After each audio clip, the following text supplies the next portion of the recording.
সরকারকে 6 ঘন্টা সময় দিচ্ছি। আমার যে ভাইয়েরা আমরণ অনশনে বসেছে, এদের ইতিমধ্যেই স্বাস্থ্যের অবস্থা অত্যন্ত আশঙ্কাজনক। যদি এদের কিছু হয়ে যায়, এই সরকারকে কিন্তু দায় নিতে হবে। আবারও বলছি, এক একটা শিক্ষার্থী আগামীর বাংলাদেশ। সে ঢাকা বিশ্ববিদ্যালয়ের শিক্ষার্থীরা মৃত্যুর সাথে পাঞ্জা লড়ছে, আর আমাদের শিলং থেকে আসা উপদেষ্টা, আমাদের শিলং থেকে আসা মন্ত্রীরা একবার দেখতে আসতে পারেন না। অথচ আওয়ামী তারেক যখন নির্বাচন কমিশনের সামনে দাঁড়িয়েছিল, অত্যন্ত কান্নাকাটি গাড়ি মাড়ি নিয়ে সবাই উপস্থিত ছিল বিএনপির। তো আপনারা কি এটা বুঝাতে চান যে যারা ভারতীয় প্রক্সি, যারা আওয়ামী লীগের প্রক্সি, তাদেরকে ভালোবাসবেন, আর যারা ফ্যাসিবাদ বিরোধী লড়াইয়ের মাধ্যমে আপনাদেরকে আজকে ক্ষমতায় আনছে তাদেরকে উপেক্ষা করবেন? তাহলে আপনার পরিণতি হাসিনার মতোই হবে। কিন্তু আমরা সেটা কিন্তু চাই না। এখনও বলছি, 6 ঘন্টার ভিতর তাদের কাছে সরকারের পক্ষ থেকে কোনো ধরনের দায়িত্বশীলকে আসতে হবে এবং আমাদেরকে এ ব্যাপারে ইতিবাচক পদক্ষেপ জানাতে হবে। সম্মানিত সাংবাদিক বন্ধুগণ, আমরা এই সরকারকে একটা কারণে ধন্যবাদ দিতে চাই যে এই সরকার আমরা যে 15 দিনে আলটিমেটাম দিয়েছিলাম শহীদ উসমান হাদির হত্যাকারীদেরকে গ্রেফতার করে দেশে ফিরিয়ে আনার ব্যাপারে, এবং ভারতের সাথে প্রথমত তারা সম্মত হতে পারেনি, কিন্তু আমাদেরকে জানানো হয়েছে যে ভারত তাদেরকে ফেরত দেওয়ার ব্যাপারে সম্মত হয়েছে। সেজন্য আমরা তারেক রহমানের নবগঠিত সরকারকে ধন্যবাদ জানাই। তবে আমরা আশঙ্কা মুক্ত নই। আমরা আশঙ্কা এখনও আছে বলে মনে করি। যতক্ষণ পর্যন্ত না আমরা তাদেরকে বাংলাদেশে দেখতে পাবো, ততক্ষণ পর্যন্ত আমাদের এই দাবিগুলো বলবৎ থাকবে। সম্মানিত সাংবাদিক বন্ধুগণ, আমাদের যে দাবি ও কর্মসূচি আপনাদের জানাচ্ছি। অবিলম্বে গণভোটের গণরায় বাস্তবায়ন করতে হবে, জুলাই সনদের বাস্তবায়ন নিশ্চিত করতে হবে, এবং বাংলাদেশের ফ্যাসিবাদ বিরোধী সকল রাজনৈতিক দলের ঐক্যমতের ভিত্তিতে আগামীর বাংলাদেশ পরিচালিত হবে। সেক্ষেত্রে আওয়ামী পৃষ্ঠপোষক জাতীয় পার্টির 14 দল বাকশালী মুজিববাদী কোনো রাজনৈতিক দলের সাথে এই সরকার সংলাপে যেতে পারবে না। অনশনরত শিক্ষার্থীদের দাবির প্রতি সম্মান জানিয়ে সরকারের পক্ষ থেকে প্রতিনিধি এসে দ্রুত সময়ের ভিতর তাদেরকে কথা দিতে হবে এবং সরকারের পদক্ষেপ জানাতে হবে। বিচার ব্যবস্থার স্বচ্ছতা নিশ্চিত করে প্রকৃত দোষীদের বিচার নিশ্চিত করতে হবে। কোনোভাবে জুলাইয়ের বিচারের ক্ষেত্রে 2-1 জনকে বলির পাঠে বানিয়ে বাকিদেরকে মুক্তি দেওয়ার কোনো সুযোগ থাকবে না। আমরা কর্মসূচি ঘোষণা করছি, মঞ্চ 24 অনশনরত শিক্ষার্থীদের সাথে সংহতি প্রকাশ করে আমরণ অনশনে অংশগ্রহণ করার জন্য এই সংবাদ সম্মেলনের পরে তারা এখান থেকে যাবে। দেশব্যাপী জনতার রায় বাস্তবায়নে এবং দাবি আদায়ে জনসংযোগ ও লিফলেট বিতরণ কর্মসূচি ঘোষণা করছি। মঞ্চ 24 ইতিমধ্যেই নাগরিক কমিটি গঠনের প্রক্রিয়া শুরু করেছে, যা এই আন্দোলনকে আরও বেগবান করবে এবং বাংলাদেশের প্রতিটি অঞ্চলে নাগরিক কমিটি গঠন করে বাংলাদেশের সর্ববৃহৎ প্রেসার গ্রুপ হিসেবে মঞ্চ 24 কাজ করে যাবে বলে আপনাদেরকে অবগত করছে। সম্মানিত সাংবাদিক বন্ধুগণ, আমাদের কাছে সময় আছে 12 তারিখ, তারপর অনেকগুলো অধ্যাদেশ বাতিল হয়ে যাবে। 12 তারিখের আগে পদক্ষেপ নেন। 12 তারিখে যেন আমাদেরকে সরকারের বিরুদ্ধে না নামতে হয়। অনেক কষ্ট, অনেক রক্ত, অনেক ত্যাগের বিনিময়ে কিন্তু আজকে আপনারা বসেছেন।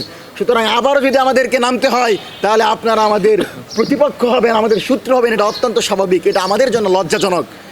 সম্মানিত সাংবাদিক বন্ধুগণ, আপনাদের সমসাময়িক একটি বিষয় আমরা দেখতে পেলাম যে বাপ মায়ের ওই কথাটা আমি বলতে চাই না। আমরা দেখতে পেলাম যে কথিত একটি বোর্ড হয়েছে বিসিবিতে, এবং বিসিবির এই কথিত বোর্ডে বাপের ছেলে, মন্ত্রীর স্ত্রী, ভাইয়েরা এই ধরনের পদবি বন্টন করা হয়েছে। তো এটা তো বাপ মায়ের দেওয়া কোনো কমিটি না, এটা তো ঘর থেকে আসা তৈরি করা কোনো কমিটি হওয়ার কথা না। এবং সেই কমিটির প্রতিক্রিয়া জানিয়ে জুলাইয়ের কিছু নেতৃবৃন্দ সেখানে দাঁড়ালো। তারা যদি একজন হয়, আমরা আগেও বলেছি, ন্যায্য দাবির পক্ষে যদি একজন হয়, সেটার পক্ষে বাংলাদেশের জনগণ দাঁড়ায়। ওই নাগরিকরা দাঁড়াবে, সেখানে বোম নিয়ে গিয়ে চ্যানেলের সিল দেয়া বাংলাদেশের মূলধারার গণমাধ্যমের সাংবাদিক রিয়াসাত সহ সন্ত্রাসদের মতো তাদের উপর আক্রমণ করেছে, তাদেরকে আঙুল তুলেছে। গণমাধ্যম কি সন্ত্রাসী কর্মকাণ্ড করার জায়গা? সংবাদকর্মীরা কি আন্দোলনকারীদের উপর আঙুল তুলতে পারে, তাদেরকে প্রশ্ন তুলতে পারে? এই ধরনের সাংবাদিক হচ্ছে তারাই যারা জুলাইকে বিক্রি করে বাংলাদেশে নতুনভাবে তাদের সাংবাদিকদের যে এজেন্ডা বাংলাদেশের জনগণের এজেন্ডা না, তারা কোনো একটা প্রক্সি গ্রুপের এজেন্ডা বাস্তবায়নের জন্য সেখানে গিয়েছে। কারণ রিয়াসাতের তো দায়িত্ব হচ্ছে সেই সংবাদ কাভার করা, সে তামিমের পক্ষে বলার জন্য তো তাকে সাংবাদিক হিসেবে নিয়োগ দেওয়া হয় নাই। সুতরাং এই ঘটনা তদন্তের জন্য আমরা দাবি জানাচ্ছি, এবং এই ঘটনার জন্য তদন্ত করে দ্রুত সময়ের ভিতর এইটার সাথে কারা জড়িত ছিল আমরা সেটা বের করার জন্য সরকারকে অনুরোধ করব।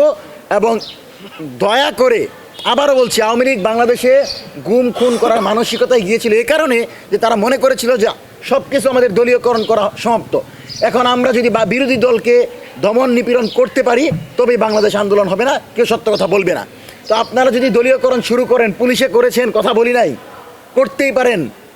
এখন যদি আপনারা একটা সাংস্কৃতিক অঙ্গন যেখানে দলমত ধর্মবর্ণ লিঙ্গগোত্র নির্বিশেষে সবাই কাজ করবে, সেখানেও যদি আপনি বিএনপির বিসিবি করে ফেলেন, তাহলে তো বাংলাদেশের জনগণ মনে করবে আপনারা আবারও ফ্যাসিবাদের দিকে ঝুঁকে যাচ্ছেন। সেজন্য স্পষ্ট দাবি, এই কমিটি আমরা মানি না, এবং এটা কমিটি সম্পূর্ণরূপে একটি দলের কমিটি হয়েছে। দ্বিতীয়ত, অনশনরত শিক্ষার্থীদের পাশে আগামী 6 ঘন্টার ভিতর সরকারের পক্ষ থেকে প্রতিনিধি এসে তাদেরকে কমিটমেন্ট করতে হবে এবং তাদেরকে ইতিবাচক জবাব দিতে হবে। তৃতীয়ত, 12 তারিখ পর্যন্ত আমরা অপেক্ষা করব। 12 তারিখের ভিতর যদি জুলাইয়ের গণরায় বাস্তবায়নের ব্যাপারে সরকার পদক্ষেপ না নেয়, ছাত্র জনতাকে সাথে নিয়ে আমরা মাঠে নেমে যাব। গ্রেফতারের ভয় আমাদেরকে দেখাবেন না। হাসিনা আমাদেরকে গ্রেফতারের ভয় দেখাতো, হাসিনা আমাদেরকে বিভিন্ন ট্যাগিং ফ্রেমিং করতো, আর সেই হাসিনা কিন্তু দিল্লি পালিয়েছে। সুতরাং আপনারা যদি শিলং থেকে আসেন আর লন্ডন থেকে আসেন, আমাদের তাতে কিছু যায় আসে না। এবং আমরা এটাও স্পষ্ট বলি যে যদি জামাতের কোনো নেতৃবৃন্দ, ইতিমধ্যে দেখেছি যে আমিরে জামাত নাকি বলেছে যে কোনো একটা রাজনৈতিক দলের কার্যক্রম, সকল রাজনৈতিক দলের কার্যক্রম সচল থাকা উচিত। আমরা এই বক্তব্যকে সমর্থন করি না যদি তিনি বলে থাকেন। আওয়ামী লীগের রাজনৈতিক কার্যক্রম কী সচল হবে? সন্ত্রাসী সংগঠন। এটা যদি কেউ বলতে চায়, তাদের বিরুদ্ধে আমাদের লড়াই। এবং আমরা এই সরকারকে নিরাপত্তা বলেন আর এই সরকারকে বিএনপি আওয়ামী ষড়যন্ত্র, ভারতীয় ষড়যন্ত্র থেকে রক্ষা করছে আমরা। আমাদের তো কোনো লাভ নাই, তবু তো দাঁড়িয়ে আছি শুধু বাংলাদেশের পক্ষে, জনগণের পক্ষে। সুতরাং এই সরকার যখন আমাদেরকে বন্ধু মনে করতে পারবে না, বুঝতে হবে তাদের বন্ধু তারাই যারা আওয়ামী ফ্যাসিস্ট, তাদের বন্ধু তারাই যারা এতদিন শিলংয়ে ছিল, তাদের বন্ধু তারা হইতে পারে নাই যাদেরকে গুম করার পর দলেশ্বরী নদীতে ফেলে দেওয়া হয়েছে। সুতরাং দলেশ্বরী নদীতে যে পড়েছে, তার পরিবার যেভাবে জুলাইকে ধারণ করবে, সাপ্লাই যে মাজলুম ভাইদের জীবন গিয়েছে তারা যেভাবে জুলাইকে ধারণ করবে, সেভাবে গেস্ট হাউসে থাকা লোকেরা জুলাইকে ধারণ করতে পারবেন। এটা অত্যন্ত স্বাভাবিক প্রক্রিয়া। সুতরাং দয়া করে জুলাইয়ের পক্ষে আসেন, গণরায় বাস্তবায়ন করেন, আমাদেরকে মাঠে নামতে বাধ্য করবেন না। বাংলাদেশের আপামর ছাত্র জনতাকে সাথে নিয়ে 12 তারিখের পর আমার আন্দোলনের ঘোষণা দিব, যদি ইতিবাচকভাবে এই সরকার গণরায় বাস্তবায়নের দিকে না যায়।